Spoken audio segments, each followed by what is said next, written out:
بسم الله الرحمن الرحيم سلام الله عليكم ورحمة الله وبركاته داوديال meel kasto aad naga daawanaysaan ku soo dhawaada wararkii ugu dambeeyay ee Soomaaliya iyo caalamka oo maalin waliba ka daawataan xilligan oo kale Garaa TV marka laga reebo maalinimada Jimcada qodobada maanta idinkugu haynana waxa ka mid noqon doona kulamo ka socda Sacuudiga oo lagu xalinayo khilaafka Soomaaliya iyo Imaaraadka Carabta kulamo ka dhan ah ra'iisul wasaare Khayro oo ka socda magaalada Muqdisho dawladda Qatar oo filla Soomaaliya ka dalbatay in lagu soo wareejiyo Xasan Daahir Uways Axmed Madoobe oo ka run sheegay sida uu arko qodobadii ka soo baxay shirkii Baydhabo Kenya oo ka carootay markii garoonkeeda diyaaradaha la barbar dhigay midka magaalada Muqdisho qodobada ugu muhiimsan ee looga hadlayo kulanka ra'iisul wasaare Khayre iyo madaxweyne Ismaaciil Cumar Geela dhexmari doona Somaliland oo si lagama filaan ah uga hadashay halkii milyan ee dollar ee dawladda federaalku ugu deeqday ciidamada xasilinta oo ku faafay degmo ka tirsan magaalada Muqdisho iyo baaritaan xoog leh oo ay ka sameynayaan tahriibayaal ka baxay Soomaaliya oo ku dhintay xeebaha dalka Yaman wararka dibaddana waxa ka mid noqon doona Donald Trump oo muslimiinta afur sameeyay iyo haweeney boolis ah oo si weyn loogu amaanay naxariis ay u sameysay wararkaas iyo warar kale oo xasaasi ah ayaad ku daawan doontaan haddii alla idmo fadlan ha hilmaamin inaad subscribe tiraahdo siina share garayso si ay kuu soo gaaraan wararkeena dambe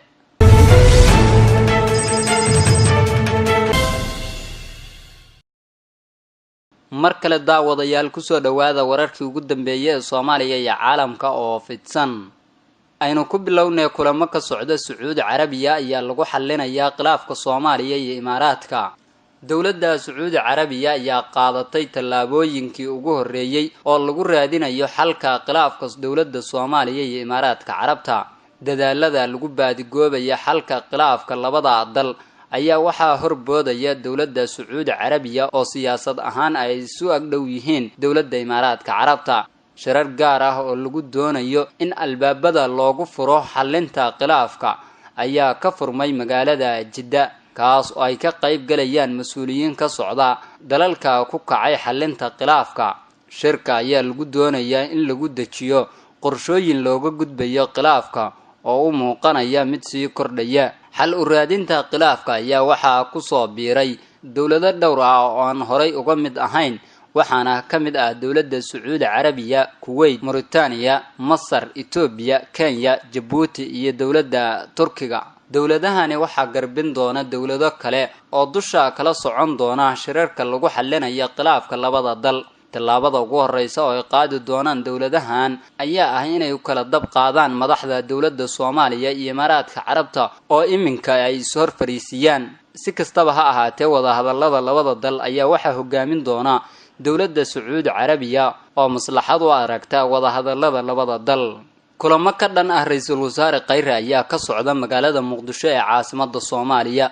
warar hoose oo aan helayno ayaa sheegaya in qaar ka mid ah xildhibaanada golaha shacabka ee baarlamaanka Soomaaliya ay Muqdisho ka wadaan kulamo ay kaga soo horjeedaan ra'iisul wasaaraha xukuumadda Soomaaliya Xasan Cali Khayre waxaana la ogeyn inay qorshooda ay qayb ka tahay dawladda Imaaraadka Carabta oo laga doonayo inay maalgeliso mooshin culus oo laga diyaarinayo ra'iisul wasaare Xasan Cali Khayre qaar ka mid ah hoteelada magaalada Muqdisho waxa maalmihii ugu dambeeyay ka dhacayay kulamo ka dhan ah ra'iisul wasaare Khayre waxaana arintan ay ka dambeysay kadib markii uu albaabada ka xirtay Khayre xildhibaano badan oo sabab u ahaa in uu xilka iska casilo gudoomiye Jawaari waxayna ka caroodeen ballanqaadyadii uu sameeyay ra'iisul wasaare Khayre oo kaga baxay dawladda Imaaraadka ayaa la ogaaday inay si diblomaasiyad ah ula socoto kulamadan Muqdisho ka socda waxaana laga yaabaa inay fursad weyn u aragto Imaaraadka maadaama khilaaf xooggan uu kala dhaxeeyo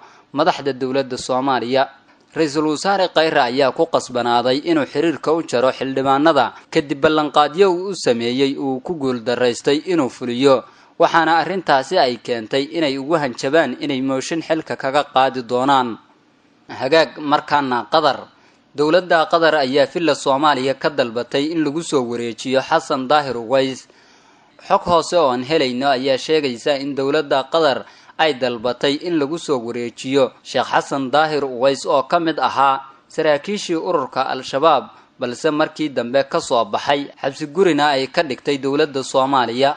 wararka arrintan la xiriira ayaa tibaaxaya in dowladda Qatar ay doonayso inay magangeliyo siyaasadeed iyo mid deganaanshaha ay siiso wadaadka mayelka adag ee Sheekh Xasan Daahir Uways kaas oo aan wali cadayn mowqifkiisa ururkii uu ka tirsanaan jiray oo caalamka looga aqoonsan yahay argagixiso caalami ah dowlado badan oo Qatar ay ka mid tahay ayaa horay u dalbaday inay diyaar u yihiin inay magangeliyo siiyaan wadaado horay uga tirsanaan jiray ururka Al-Shabaab oo Xasan Daahir Uways uu ka mid yahay balse Xasan uu ka biyadiiday inuu si cad u sheego inuu ka yimid fikirkii qaldanaa ee uu ka tirsanaan jiray taasina ay sababtay in dowladda federaalka ay xabsi guri dhigto dowladda Qatar ayaa horay magangeliyo u siisay Sheekh Atam oo ahaa hogaamiyihii ururka Al-Shabaab u qaabilsanaan jiray buuraha galgala ee Puntland kaas oo si cad u sheegay inuu ka baxay ururka Al-Shabaab lama oga talaabada ay qaadan doonto dowladda federaalka Soomaaliya ee ku aadan dalabka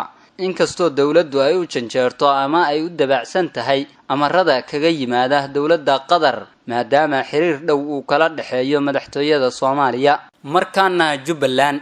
Axmed Madoobe ayaa ka run sheegay sida uu arko qodobadii ka soo baxay shirkii magaalada Baydhabo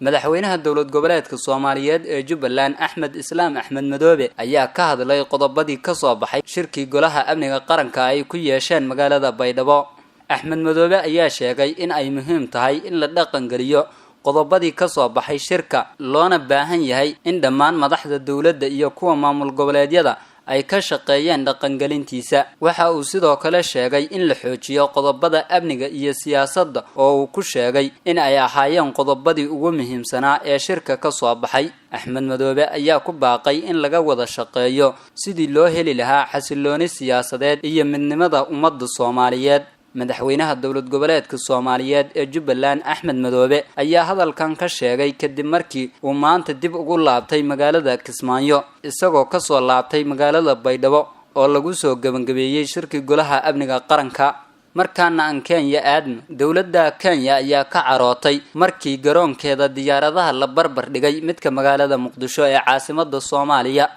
Kenya ayaa ka carootay in garoonkeeda Jomo Kenyatta ee magaalada Nairobi la barbar dhigo garoonka Soomaaliya waxayna dalbatay in raaligelin laga bixiyo hadalkan waxa toddobaadkii la soo dhaafay jeediyay gudoomiyaha dalladda shirkadaha diyaaradaha ee Australia kadib markii shirkadda duulimaadka Qantas lagu qasbay in diyaaradeeda ay bixiso $18,000 oo ganaax ah maadaama ay si aan qorshaysnayn uga degtay garoon ku yaala dalka Australia garoonka Canberra oo muddo 8 daqiiqo ah ay ku sugnayd maadaama ay hawada ay ku duuleysay ay xumaatay Mr. Grima Samawal oo ah gudoomiyaha waaxda oo ka hadlayay kulan ku saabsan duulimaadyada oo Australia ka dhacay ayaa ka carooday ganaaxa diyaaradda lagu soo rogay isagoo yiri diyaaradda si aan qorshaysnayn uga degtay garoonka ayaa lagu horgooyay gaari si aysan u duulin laguna qasbay inay bixiso $18,000 ma qiyaasi kartaa meel dunida ka mid ah oo arrintan oo kale ay ka dhici karto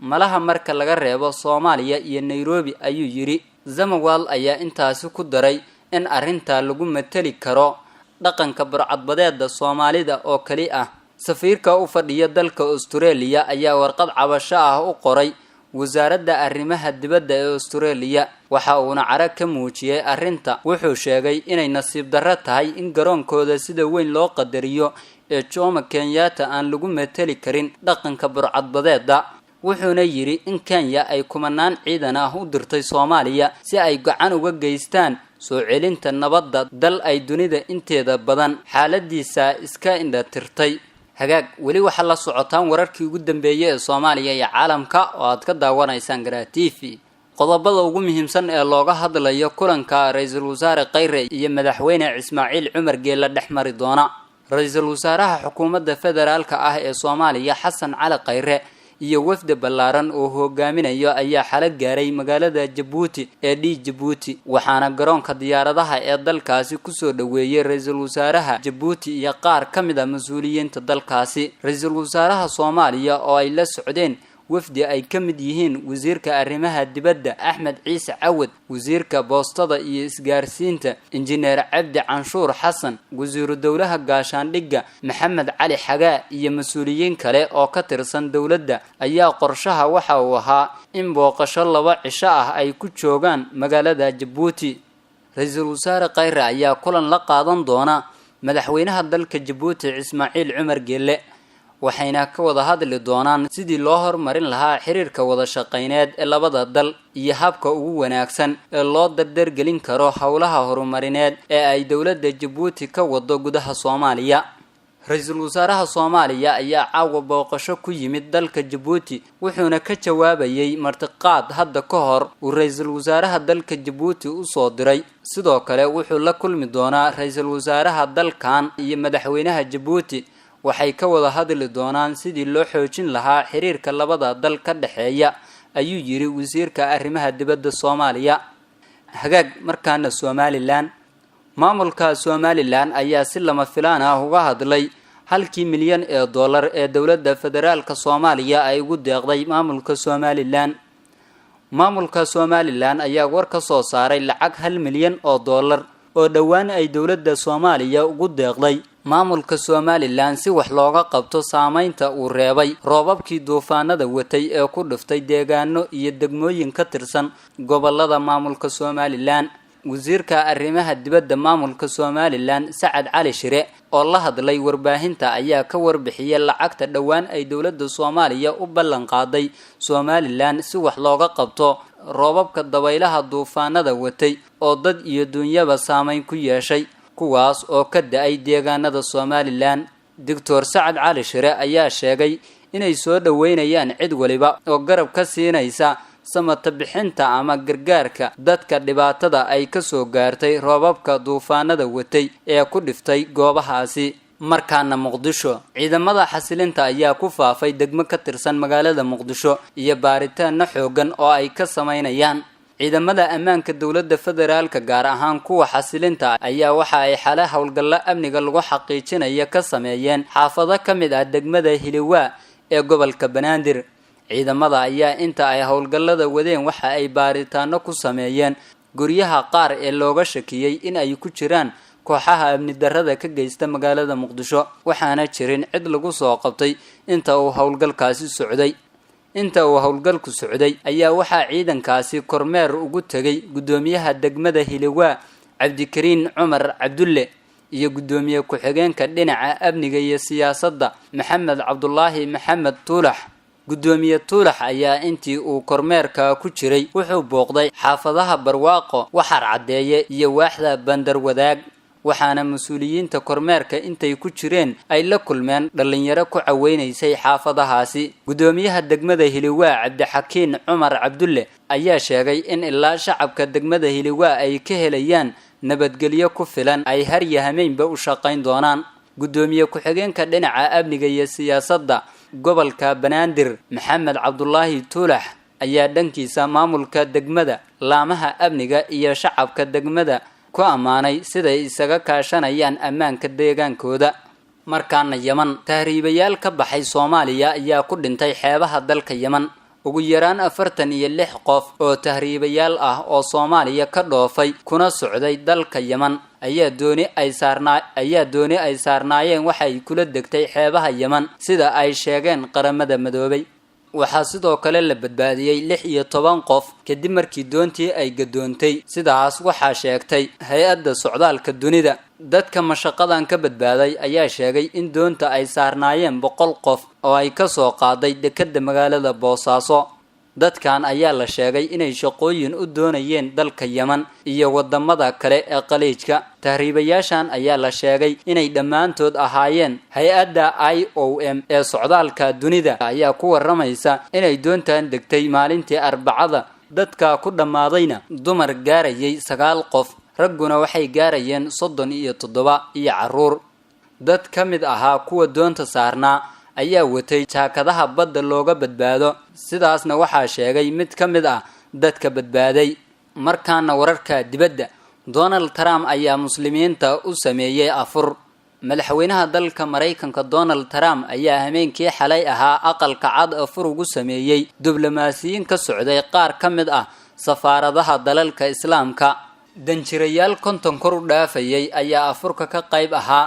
warbaahinta ayaa sheegtay in xafladda sanadkan aan loo joogin sidii kuwii sanadihii hore, iyada oo hogaamiyayaal muslimiinta Mareykanka ka tirsan lagu marti qaadi jiray ayna sanadkan ka soo qayb gelin. haweeney ka tirsan booliska dalka Hindiya ayaa si weyn loogu amaanay kadib markii ay naxariis u muujisay naaskeedana u daysay cunug yar oo markaa dhalatay oo lagu soo tuuray goob cidla ah. qof dukaan ku leh goob ka agdhow halka cunuga yar lagu soo tuuray ayaa wacay saldhigga una sheegay in cunug jidka la soo dhigay, waxaana haweeneyda booliska ka mid ahayd markii cunuga ay aragtay durba ay bilowday inay nuujiso cunuga yar ee baahan. waxay sheegtay haweeneydan oo lagu magacaabo Arjana in ay aad ugu murugootay markii ay aragtay cunuga yar ee la soo tuuray. waxa ayna tilmaantay inay ula dhaqantay sida ubadkeeda oo kale cunuga yar, sidaasna ay u nuujisay. haweeneyda booliska ah ayaa sheegtay in dhawaan ay wiil dhashay,